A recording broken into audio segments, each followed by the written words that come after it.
Salam damai sejahtera saudara-saudaraku yang terkasih, pencinta firman Tuhan.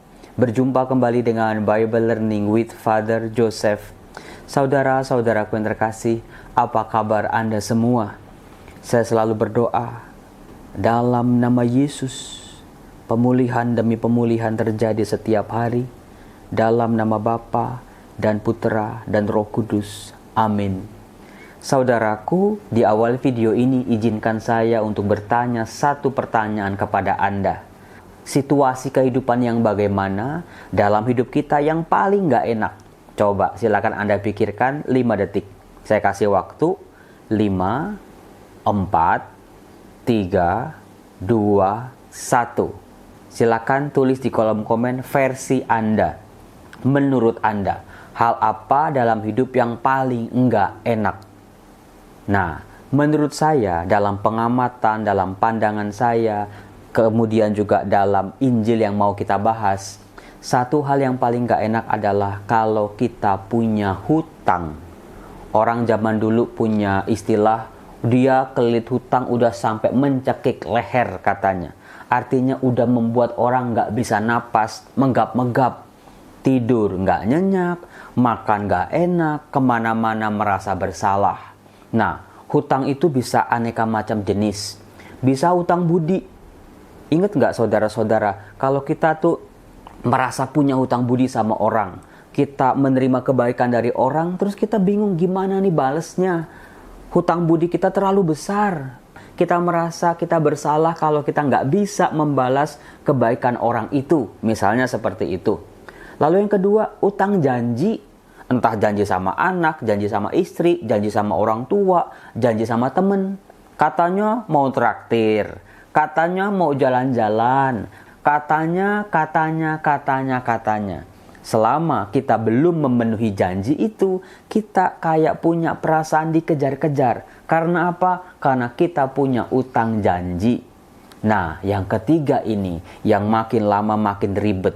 Karena semakin banyak dialami oleh orang-orang zaman sekarang dalam situasi yang sulit seperti ini, yaitu hutang uang. Kita sadari betul-betul makin lama kok kayaknya kebutuhan kita kok makin besar ya. Nah, seringkali dalam situasi terdesak, misalnya anak harus bayar uang sekolah, harus bayar uang kuliah, cicilan rumah bagaimana, belum lagi ada anggota keluarga yang sakit, bagaimana harus berobat, biayanya dari mana. Banyak orang terjebak pada situasi berhutang. Entah utang bank, pakai cicilan kartu kredit, bisa pinjol, pinjaman-pinjaman online yang kalau nagih itu menteror diri kita maupun orang-orang di sekitar kita. Ada sebuah pengalaman yang tidak mengenakan kalau kita berhutang. Saudara-saudaraku yang terkasih, ada satu jenis hutang lain lagi, yaitu hutang kita kepada Allah. Kok kita berhutang kepada Allah sih Romo? Kapan? Bagaimana? Di mana? Kapan bikinnya? Saudara-saudara, apakah Anda menyadari bahwa semua kehidupan kita, badan kita, berkat-berkat kita itu kita nggak pernah bayar pada Tuhan. Tubuh manusia itu sungguh luar biasa. Mata kita itu punya ketajaman yang 20 kali lipat lebih canggih daripada handphone yang paling canggih hari ini. Betapa kita itu harus bersyukur. Ternyata kita nggak pernah beli, kita nggak pernah bayar, kita nggak pernah nyicil uang sama Tuhan, tapi kita punya. Kemudian juga saya baru pasang gigi, saudara-saudara, gigi palsu. Nah, itu meskipun kalau hitungan-hitungan harga itu bisa jutaan rupiah, tetap aja semahal-mahalnya gigi palsu tidak bisa menyamai gigi yang asli. Gigi yang asli, yang bikinan Tuhan itu sudah luar biasa. Entah strukturnya, entah bagaimana itu dibangun, bagaimana itu tumbuh, bagaimana itu berkembang. Secara luar biasa. Kita bisa lihat yang asli, yang ciptaan Tuhan itu gak bisa dibandingkan dengan ciptaan manusia. Dan yang kita miliki sekarang ini itu gratis dari Tuhan tanpa membayar. Demikian juga dengan silakan Anda cek bagian-bagian tubuh kita. Semua kita terima dari Tuhan tanpa membayar. Nah, Tuhan ketika menciptakan kita dengan kualitas yang super itu, pasti menghendaki kita untuk hidup dengan kualitas hidup yang luar biasa juga. Bukan hidup yang remeh-temeh, bukan hidup yang asal-asalan, bukan hidup yang makin menjauh dari Tuhan. Allah bukan hanya memberikan kepada kita anggota-anggota tubuh yang luar biasa berkualitas, tetapi juga ada satu hal yang sangat berkualitas yang ditunjukkan oleh Allah kepada kita. Hal itu saya temukan dalam Matius bab 18 ayat 21 sampai 35 tentang perumpamaan pengampunan. Saya ingat sekali perikop ini adalah perikop favorit saya. Sudah ada 5 video kalau nggak salah saya buat berdasarkan perikop ini. Mengapa? Karena saya ingat ini skripsinya saya lah tentang perumpamaan. Saya hafal dan udah begitu banyak saya gali sana sini. Tetapi tadi pagi ketika saya misa, ketika saya merenungkan firman Tuhan, saya dapat lagi sebuah inspirasi yang baru. Yang mana, Romo? Saya tunjukin di ayat 35, di mana dikatakan begini.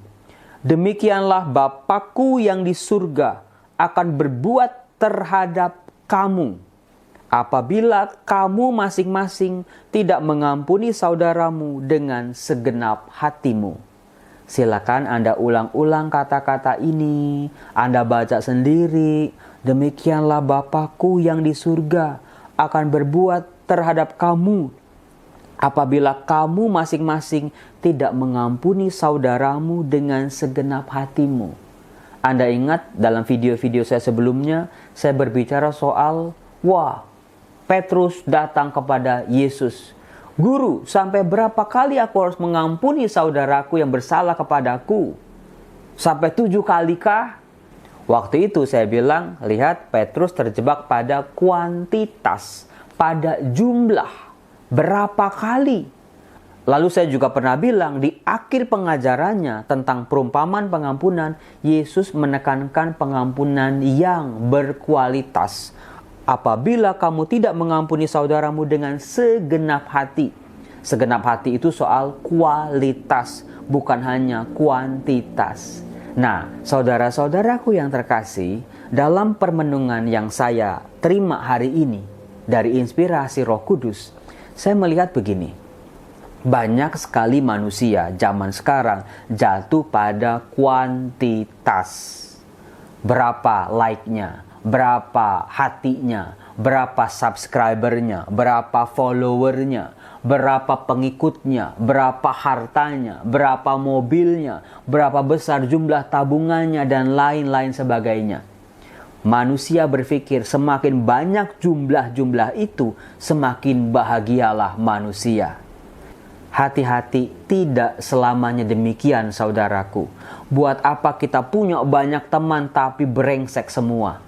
Ketika kita jatuh, tidak ada satupun teman yang tinggal bersama-sama dengan kita, yang menemani kita, yang menolong kita. Buat apa jumlah yang banyak kalau tidak berkualitas?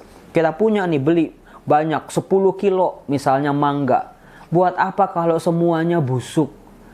Buat apa kita punya rumah yang besar, tapi kita setiap hari kesepian? Adanya tiap hari berantem. Jumlah yang besar tidak menjamin kebahagiaan. Maka dari itu, tafsiran Yesus mengajak kita untuk lebih dalam lagi. Jangan terjebak pada jumlah. Meskipun bagi Yesus jumlah juga sangat penting, tapi jangan berhenti hanya pada kuantitas saja, pada jumlah saja, pada berapa kali saja, tetapi juga diiringi oleh sebuah kualitas. Nah, pagi ini saya menemukan sesuatu.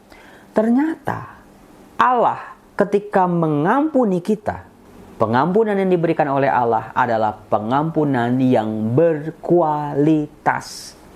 Banyak orang zaman sekarang ngaku dosa, bertobat, tapi selalu merasa bersalah, nggak nyaman, nggak tenang, nggak yakin bahwa Allah mengampuni dosa-dosanya. Saudara-saudara, dengan perumpamaan pengampunan ini, kita mau disadarkan bahwa ketika kita bertobat dengan sungguh-sungguh, menyesali dosa-dosa kita, mengadakan sakramen rekonsiliasi dengan Allah melalui perantaran seorang imam, kita diajak untuk menyadari bahwa ketika Allah mengampuni dosa-dosa kita, Pengampunan yang diberikan oleh Allah itu sungguh sangat berkualitas. Pengampunan yang memulihkan, pengampunan yang mengangkat kita kembali, pengampunan yang membuat kita menjadi manusia baru. Jangan pernah ragu akan hal itu, saudara-saudaraku. Dan juga biarlah pengampunan yang berkualitas itu juga tidak berhenti hanya pada diri kita saja. Kita juga diminta sebagai anak-anak Allah bisa memberi ampun kepada orang-orang yang bersalah kepada kita dengan kualitas yang sama. Saudara-saudara, sayangnya diri kita seringkali menjual harga diri kita terlalu mahal. Kita menjual tinggi-tinggi kata maaf dan ampun kita buat orang-orang di sekitar kita. Apalagi ketika hatinya sudah terluka, ada perasaan yang sudah tercabik-cabik, ada harga diri yang sudah terinjak-injak. Semakin susah kita untuk memberi pengampunan. Saudara-saudara yang terkasih, di masa Prapaskah ini kita diajak untuk berani melepaskan hutang-hutang kesalahan mereka. Itulah yang membuat hidup kita bahagia. Betul apa yang didoakan oleh Daniel dalam bacaan pertama. Tidak pernah dikecewakan orang yang percaya pada Tuhan. Jangan pakai hitung-hitungan manusia. Keenakan dia Romo kalau saya maafin. Keenakan dia Romo kalau saya lupakan kesalahannya. Tidak akan pernah dikecewakan orang yang percaya pada Tuhan dengan memberi ampun secara berkualitas. Semoga kita semua menjadi pribadi-pribadi istimewa di mata Tuhan. Karena hidup kita adalah hidup yang berkualitas. Demikian pun dengan iman kita adalah iman yang berkualitas. Salam.